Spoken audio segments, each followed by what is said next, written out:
Oi, meu nome é Jaqueline, eu sou acadêmica de medicina e também atuo como doula. No vídeo de hoje nós falaremos sobre a manobra Chrysler, que é uma das ramificações da violência obstétrica. Então, se você quer saber mais sobre isso, fica nesse vídeo e vem comigo.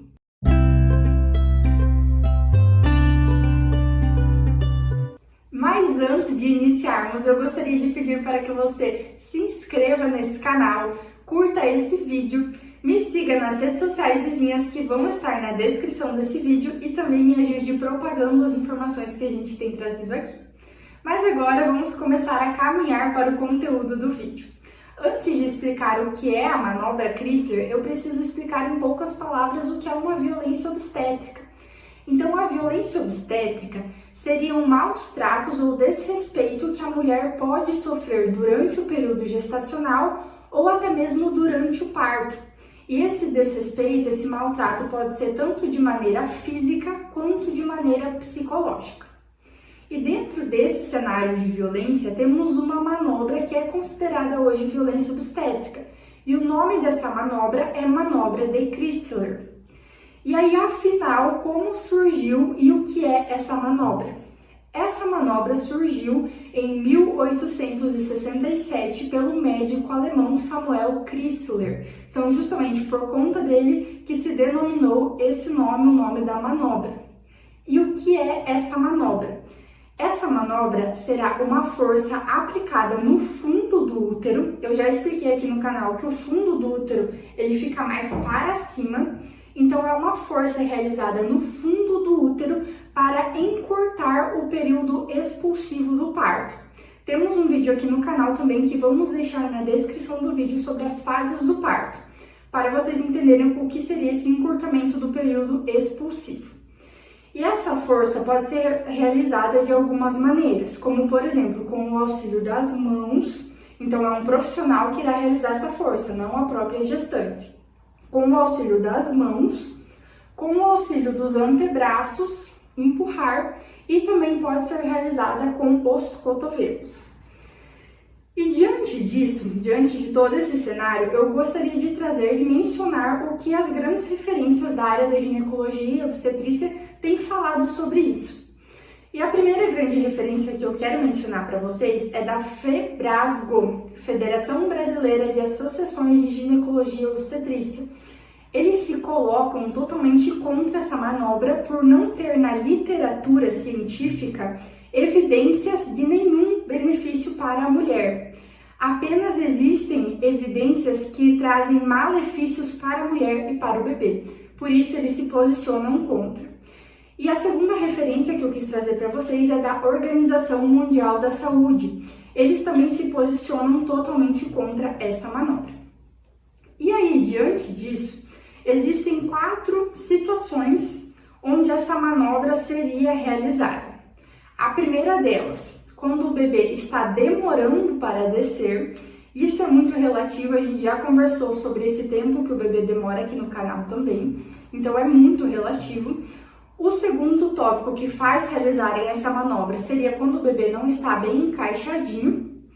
O terceiro tópico é quando as contrações da mulher estão diminuindo ou não são contrações tão intensas quanto deveriam ser. E o quarto tópico seria caso essa mulher esteja muito cansada. Então, diante disso, alguns profissionais buscam realizar essa manobra Chrysler. Só que assim, essa manobra trará consequências tanto para a mulher quanto para o bebê. Então agora eu vou explicar parte das consequências. Essas consequências eu tirei de artigos também, e se tivessem benefícios, se eu tivesse encontrado benefícios, eu li aproximadamente 10 artigos para fazer esse vídeo. Então, se houvessem benefícios, eu traria também, mas eu só encontrei malefícios e por isso eu só falarei de malefícios. Então, primeiras consequências na mulher. A primeira consequência é dor abdominal no pós-parto.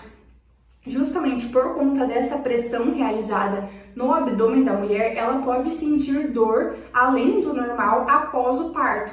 E além dessa dor, essa dor pode estar acompanhada de alguns hematomas, justamente por conta dessa pressão realizada. A segunda consequência para a mulher seria o aumento das lacerações perineais. A região perineal é a região ali da vagina por onde o bebê sairá. Então, pode acontecer maiores lacerações nessa área, porque todo o processo de dilatação, o processo da saída do bebê é extremamente fisiológico e natural. Então, quando você faz algo para acelerar um processo que é natural, que é fisiológico, que tem um tempo para acontecer, você pode ter como consequências a lesão dessa situação. Então, podem aumentar as lesões, as lacerações perineais, principalmente as lacerações de segundo e terceiro grau. Temos um vídeo aqui no canal também falando sobre os graus de laceração, então caso você não saiba quais regiões esses graus atingem, eu recomendo que vocês busquem esse vídeo aqui no canal também. A terceira consequência para a mulher seria a possibilidade de ruptura do fígado e do baço. Por que isso pode acontecer? Justamente porque essa pressão, dependendo da maneira que essa pressão acontecer, pode romper, pode lesionar órgãos que estarão ali próximos. Só que essa consequência, ela é muito mais rara se comparada às outras, então são pouquíssimos casos que acontecem, porque depende de uma série de coisas, como por exemplo a força empregada. O quarto tópico de consequência para a mulher seria a questão dos riscos psicológicos. Justamente por se tratar de uma manobra um pouco mais agressiva, tem relatos, tem fotos, a gente vai colocar algumas fotos aqui para vocês verem, onde os profissionais sobem em cima, eles montam em cima da mulher e começam a fazer força e fazer força. Então isso pode gerar traumas psicológicos para a mãe e isso de uma certa maneira acaba passando para o bebê também. O quinto tópico, em relação às consequências para a mulher, seria a dispareunia, que é a dor genital durante a relação sexual para essa mulher no pós-parto. O sexto tópico será em relação à incontinência fecal, justamente por conta dessa lesão perineal que eu mencionei anteriormente, a mulher pode apresentar quadros de incontinência fecal. A sétima consequência seria distúrbios no sistema urinário dessa mulher. Justamente também por conta dessa pressão, dessas lacerações, dessas lesões na musculatura pélvica que pode acontecer, pode lesionar também e trazer distúrbios para o sistema urinário. E o último tópico que eu gostaria de mencionar em relação às consequências para a mulher é a possibilidade de quebrar costelas. Só que, assim como eu mencionei do fígado e do baço, que é mais raro acontecer, quebrar costelas também é mais raro, porque vai depender da posição em que a mulher estiver, vai depender da força empregada, então tem outros fatores que tornam ser mais raro essas consequências que eu mencionei. E agora vamos passar para as consequências que podem acontecer no bebê. A primeira delas que eu gostaria de mencionar é em relação a distocias de ombro, que é quando a cabeça do bebê passa e o ombro fica preso, então pode trazer lesões aí no ombrinho desse bebê. O segundo tópico seria em relação à escala Apgar, que ela pode apresentar-se inferior a 7 depois do 5º minuto. Temos um vídeo no canal explicando o que é essa escala Apgar também para vocês entenderem o quão perigoso é ter esse número inferior a 7 depois do 5º minuto. E a terceira consequência que eu quero mencionar é em relação a lesões cerebrais. E aí nos artigos lidos, eles mencionam vários tipos de lesões que podem acontecer na parte cerebral ali do bebê, mas eu quis resumir de maneira lesões cerebrais porque não caberia, eu acho, que entrar em cada uma detalhadamente nesse vídeo. E aí, eu vou pedir para colocarem uma foto aqui no vídeo para que a gente discuta uma imagem que tem na internet. Na primeira imagenzinha ali, reparem que não tem o braço, não está sendo realizada a manobra Chrysler. Então, o bebê está caminhando para o canal vaginal, já se encaixando e no tempo dele, ele vai ter ali o nascimento.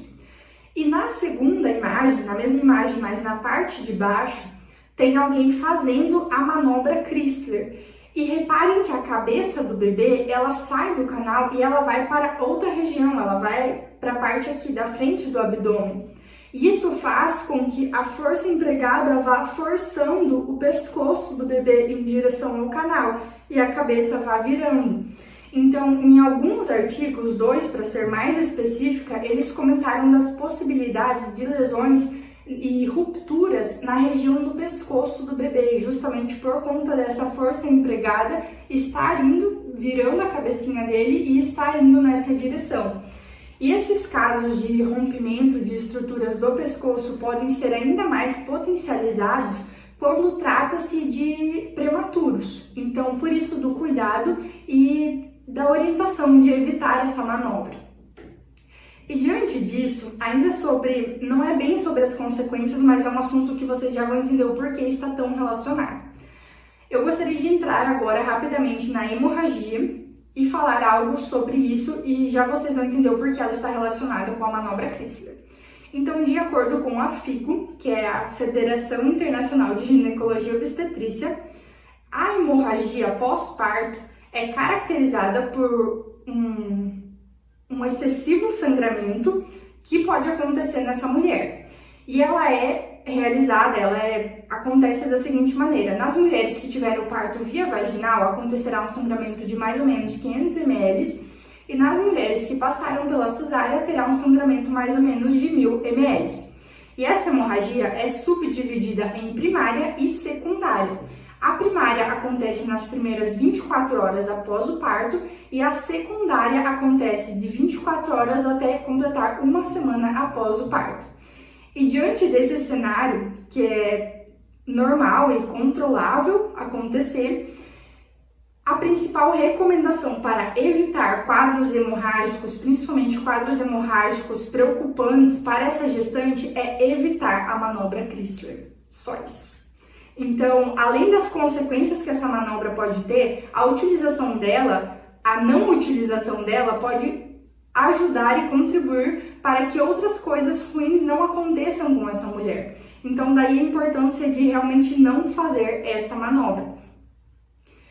E aí, em alguns dados desses artigos, eu encontrei o porquê se tem poucos estudos sobre isso. E neles era mencionado que justamente por conta de questões médico-legais, porque hoje é uma manobra que não é recomendada ser usada, mas ela é usada. Então, por conta de situações médico-legais, não existem estudos que evidenciam de maneira objetiva quantos casos de manobra Chrysler de fato acontecem. O último dado que eu encontrei sobre isso é um dado de 2018, que dizia que 1/3 das mulheres que passam por parto via vaginal são submetidas à manobra Chrysler. Em um dos vídeos passados aqui do canal, eu mencionei que 15% das mulheres hoje no Brasil têm o parto via vaginal. Então, se 15% tem o parto via vaginal e 1/3 desse valor é submetida à manobra Chrysler, significa que 5% dos nascimentos no Brasil, as mulheres são submetidas à manobra Chrysler. E 5 de 100, apesar de ser ruim, pode não parecer tão desesperador, mas quando você joga isso na escala de nascidos no ano, se torna um número totalmente desesperador. E ainda eu gostaria de mencionar um último artigo aqui para vocês que fala sobre a manobra de Chrysler na visão das mulheres que passaram por isso, então o que elas sentiram. E existem 7 principais sentimentos relatados nesse artigo. 4 são escancaradamente ruins e 3 são parcialmente ruins, aí vai depender do ponto de vista. O primeiro sentimento é sentimento de morte e colapso. Muitas mulheres relataram que acharam que iam morrer ou até mesmo que o útero ali, o abdômen, ia rasgar ou ia dilacerar. O segundo sentimento é dor. O terceiro sentimento é medo. O quarto sentimento é desconforto, justamente por conta dessa pressão. Algumas mulheres, por exemplo, tiveram dificuldade em respirar. Então, o desconforto e agora esses 3 últimos sentimentos que vai depender da interpretação de cada um. O primeiro foi aceitação. O quinto foi a aceitação, principalmente nas mulheres que estavam tendo ali o primeiro bebê. E elas colocaram frases do tipo: eu achei que era assim que tinha que ser. Eu nunca conversei com ninguém sobre parto, então eu achei que fazia parte do parto. Então, aceitaram o momento. O sexto sentimento seria o alívio, porque não aguentavam mais empurrar e fazer força, então se sentiram aliviadas por alguém estar fazendo algo ali mais prático. E o sétimo tópico seria ajuda. Algumas mulheres relataram que se sentiram ajudadas. E é claro que na proporção das respostas, esses sentimentos ruins tiveram muito mais respostas, mas ainda assim tiveram esses 3 que são parcialmente ruins ou depende do ponto de vista. E diante disso, talvez a parte mais importante desse vídeo: como evitar que isso aconteça com você ou com a gestante que é próximo a você. A primeira dica de como evitar que isso aconteça é deixando claro no seu plano de parto: eu não aceito manobra Chrysler, eu não quero, eu não autorizo a manobra Chrysler em mim. O plano de parto é um documento que a gestante faz onde ela coloca o que ela aceita ou não aceita durante o trabalho de parto. Teremos um vídeo em breve no canal sobre isso. Mas você pode deixar claro nesse documento e ao adentrar na maternidade você entrega. E os profissionais ali deveriam ler o que está ali e cumprir aquilo que são as suas exigências. E o segundo tópico, a segunda dica para evitar que isso aconteça é propagando informações como as desse vídeo. Mulher bem informada significa parto humanizado e mulher sendo muito bem cuidada. Então, informar, divulgar as informações é muito importante. Então, eu espero que vocês tenham gostado. Esse foi o vídeo de hoje. E se você ficou até o final, convido você novamente para se inscrever no canal, curtir esse vídeo. Mas agora nós nos vemos em breve no próximo vídeo. Até mais!